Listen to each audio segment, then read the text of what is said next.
What is the burden of all these patients? Oh, how many patients do you treat per year or per month? It's not a regular on a day-to-day basis we treat this kind of patients, but however the patients if you see of late the COVID-19 has caused a lot of trauma to these patients. For example, there is fungal black fungus, Mucormycosis you're talking about, mucormycosis. yeah. So there has been post COVID 19 mucormycosis patients. We have almost treated 300 plus patients in Bangalore. So we have been associated with Bowring Institute of Hospitals, and then we have treated almost 30. We as a team from our institute, we have treated 30 plus patients of this post mucormycosis cases, wherein because of this black fungus or the mucormycosis, the surgeons would have removed the entire maxilla or the entire partial maxilla, and there is a huge defect that cannot be, plastic surgeons cannot rehabilitate with a bone, with a autologous or any other kind of a graft. So we have made an obturator or a prosthesis in rehabilitating this kind of patients.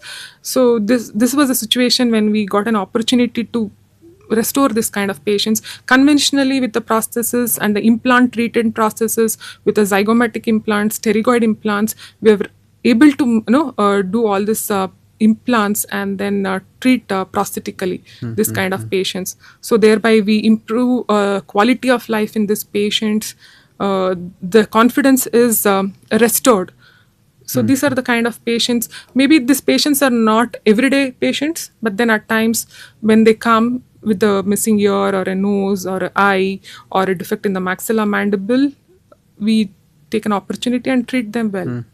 In your center, what is your caseload per year? How many patients would Per year, benefit this? yeah, post mucor, we have been receiving a lot of patients.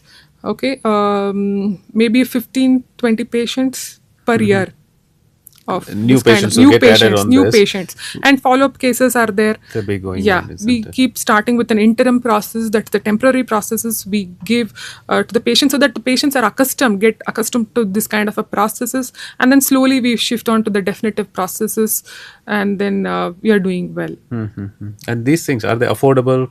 Patients, do they pay for it themselves? Or is there any government support? How does this work? Yeah, most of these patients, when you see the statistics, are from the very less psychosocial strata, we could say. So they're economically very difficult to manage this kind of patients. There is a support from the government. There are some schemes wherein the government also supports. And then at the institutional level, we make an every effort to go very economically treat this kind of patients. Okay, so it is available and it is affordable more or less, or there is help available from different organizations to get these things done. Yes. Okay. There are some NGOs who can, we have collaborated with. They'll be very willing to help this kind of patients, the government, the institution. So all of that. Interesting. Yeah. Interesting. How difficult is it to train to become a prosthodontist? Yeah, that's a difficult question. It's not that difficult to be a prosthodontist. Once you want to be a prosthodontist, it's a very extremely interesting specialty in dentistry. There are a lot of work. I would say 80% of the dental work is done by the prosthodontist specialty. So is training freely available? Meaning, is it accessible?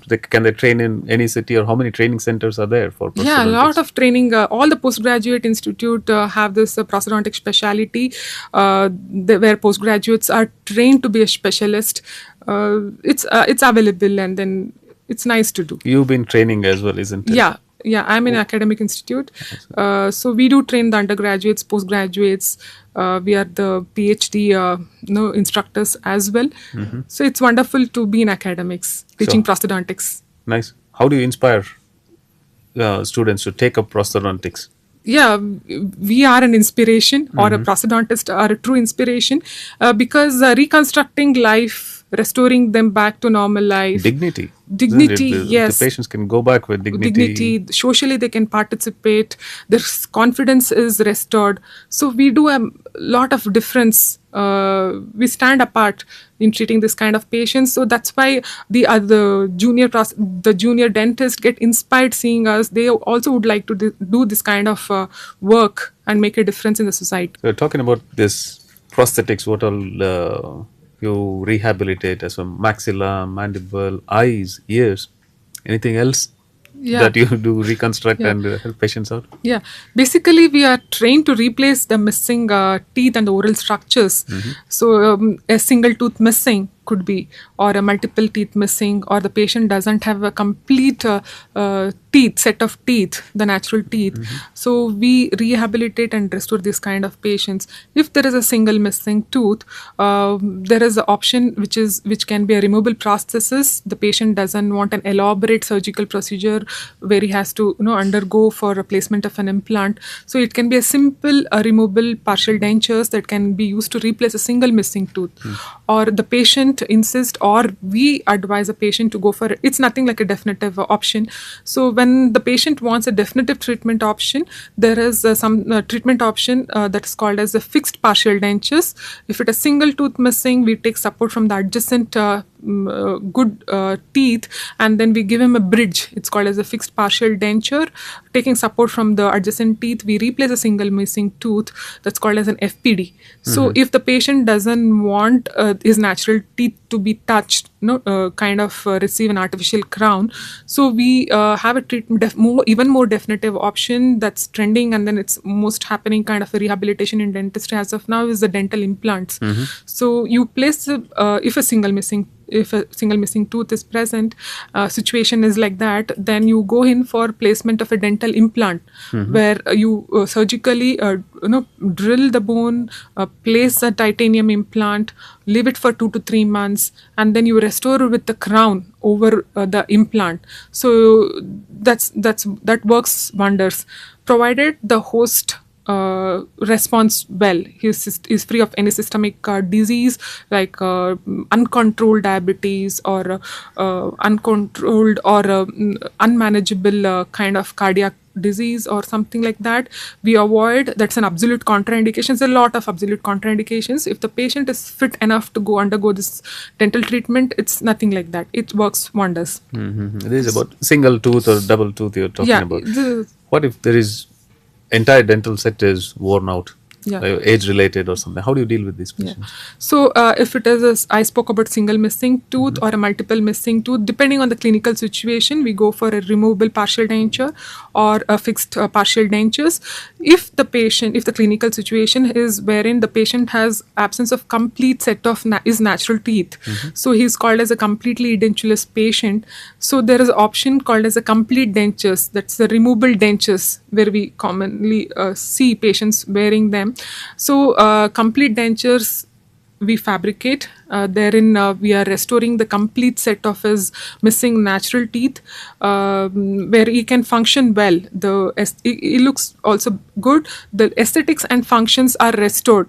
But at the same time, when the patient wants a very definitive kind of a treatment wherein he doesn't need to remove the dentures whenever and wherever required, so then we go in for placement of dental implants again, depending upon the available quality and quantity of bone. So the dental implants are placed, and then it's prosthetically rehabilitated again. So that's one of the treatment option where you can think of in a patient with a complete loss of missing teeth. Yeah, we've seen that as children as well. But my grandparents, they used to have this removable dentures completely. They'll put it in a ball and clean and all those things. Yeah. Has there been any advancements or developments in technology that, or are you still using these removable dentures? Yeah, in a developing country like India, so still complete dentures are there. So it works wonders for the patient. But then, however, in situations where there is a complete atrophy of the bone, where the bone cannot support the prosthesis, that's when the implants play a role. See, this complete dentures has to be or needs to be removed when the patient is resting, especially during night. So we don't want anything mobile, artificial set in the mouth. So we advise the patient to remove the denture from the mouth and then put it in a bowl or a box with water. But then when the patient is not to fit to undergo this kind of removable processes, we go in for a definitive treatment option, that's implants, and that's working nice. And how does this rehabilitation process work with that? So if the patient walks in with a completely edentulous arches, so the first option is the complete removable dentures that we advise for the patient, or we fabricate the complete denture prosthesis for the patient. So with that, the aesthetics and the functions are restored. But however, if the patient wants a fixed option, then we plan for the dental implants. So this requires again investigations.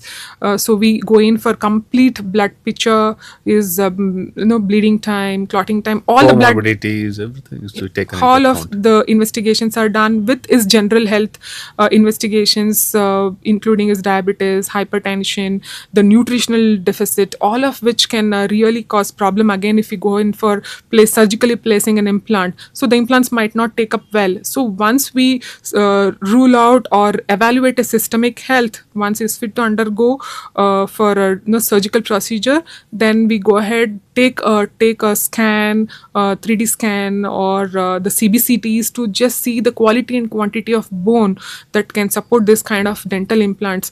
Once the host factors are fine, once his bone quality and quantity is good, then we plan for a placement of implant that to be very specific to that kind of patient. The size of the implant may be Custom built for the patient. Yeah. The available implants, we try to select that suits best for the patient. And then once the implants are surgically placed, that's in a stage 1 procedure, we place the implants in the patient's bone and then we cover it. And then after 2 to 3 months, we just evaluate if the implants are well osseointegrated with the bone. Once it is osseointegration is good, we take follow-up radiographs and then check if the bone is well integrated with the titanium implant. Then post 2 to 3 months, we go ahead with the fabrication of our prosthesis. Crown and all those things. Yeah, it can be a crown, again, a implant-supported bridge, or a complete total rehabilitation with the implant-supported prosthesis. How does osteoporosis affect this? Osteoporosis, if you see in the recent times, even the young patient, maybe a 27, 28-year-old patient also comes with a very osteoporotic bone. So vitamin D deficiency, and then we don't get exposed to the sunlight. That could a lot of. You would think living in India, Yeah. no one would have vitamin D deficiency at all. But is it that common, osteoporosis? It is. It is. So osteoporosis is one of the problems here we face. The females, the males, they do come with osteoporotic bone. We'll have to evaluate the quality of bone even before discussing this kind of a treatment with the patient. So yes, it's a problem in India. So it's there. you correct osteoporosis first, make the bone quality better, and then go for rehabilitation, So- or what bridge gap do you do? Yeah, managing this osteoporosis is again a task. If it is very margin, we do treat, we do give hyperbaric oxygen therapy. That works a little. But then, however, very osteoporotic bone is a complete absolute contraindication for Contraindication. implant That- placement. Very nice. So you do mostly facial reconstructions or rehabilitation to any other organs that you any other? So many a times the patient comes with complete worn out of dentition. There is a complete wear of the teeth. The teeth would be completely abraded, treated because of faulty toothbrushing could be, or a faulty toothbrushing abrasive that is using. Sometimes these patients they don't use toothpaste. Instead they use the brick powder or sand or mud, like that. It's still happening. It's maybe in a rural India, but then most of the patients still use charcoal to brush their teeth, all of that, or because of the stress they start grinding their teeth. They brux their teeth, day bruxers, the noctural bruxing. So all of this will lead to wearing of the teeth, the enamel dentin. So these kind of patients do visit us with a complete loss of the teeth. The teeth are in place. The remaining whole set of the teeth are in place. However, they are completely attrited. So when these patient comes to us, we do these are the complex oral rehabilitation cases. When they do visit us, we do evaluate, see in what condition the tooth loss has happened, how are we going to rehabilitate. So lot of techniques are there, how step by step, arch by arch, how we rehabilitate this kind of patients. So oral complete full mouth rehabilitation is one where we can really restore the patient back to normal. That is one part of it, isn't it? Just restoring the teeth. Yeah. But the primary problem may be something neurological or psychological. Yes. All this bruxism and Yeah. dental attrition, which happens because of that, Yeah. could be something else, Yes. part of a neurological consequence, Yeah. isn't Yes. it? So how do you collaborate with the neurologist or psychologist? Yes. You have a multidisciplinary So it's a very valid point here. Many of these patients, when they visit us, we do record their psychological status. So once we feel he needs a counseling or a neurological intervention, we do refer these patients to a psychiatrist if need be. No, because sometimes psychologically there'll be a lot of stress. They keep grinding their teeth because of the stress. So stress management is very, very important here. Before even we attempt our prosthodontic procedure, we refer the patient or take an advice from this specialist who psychosocially help them, psychologically help them. So if it is, the reason is a neurological problem, the bruxing is a neurological issue, we do take help from the neurologist. We refer the patients. Once they give green signal or once they are treated for a year or two, then the patient visits to us. Then only we start with the prosthodontic procedure. Yeah, otherwise it would serve no purpose. You'll just Yes. grind off the others, Yeah. whatever your implants Yes. as well. Yes. I heard you talking about reconstructing fingers as well. Yes.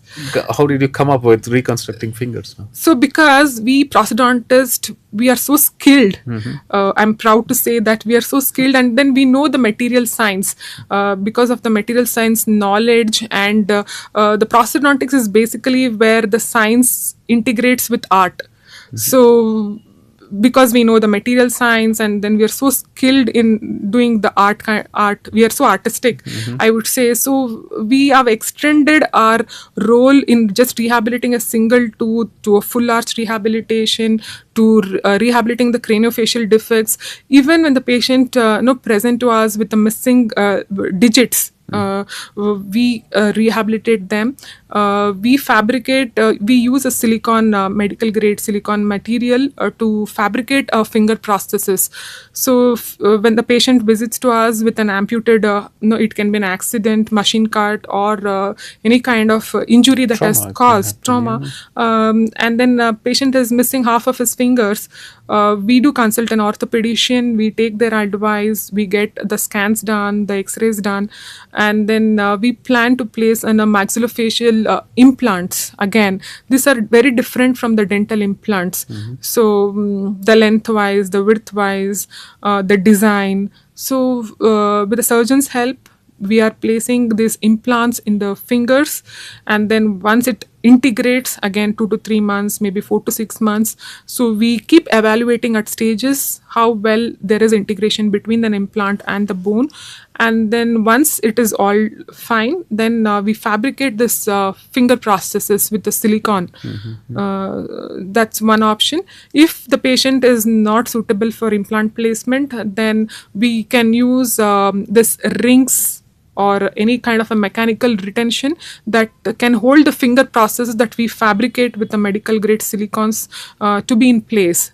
So aesthetically it satisfies the patient, the finger is missing, and then we fabricate a silicon processes, and then we place it in, and then mechanically it is retained. It's nothing like that. So is it just cosmetic, or is it functional as well? Yeah. So I told you, if it is conventionally managed without placement of an implant, is just cosmetic.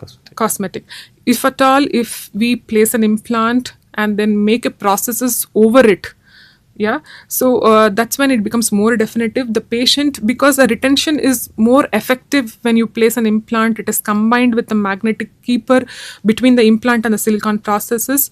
The retention becomes more definitive, it's more sturdier. So the patient will be able to hold his pen, the grasp will be improved. There is some Yeah, there will functionality be, as well there'll be restored. some movement. That's nice. So there is a lot of robotic fingers also, because of the 3D printing technology that's come in. That's also works wonders. So wherein the patient can move his fingers, hold things, the grasp is improved. Cosmetically and functionally also it can work wonders. So are you doing just single digits, or you're doing multiple digits, hand? Hand we have not tried yet, but then digits, the fingers, because we have extended our specialization. Yeah, that's what I was coming to slowly. Yeah, yeah. Improving. As That's of now, the fingers, yes. Thank you so much, Dr. Yamini, for talking to me. Yeah, it was my pleasure. My pleasure.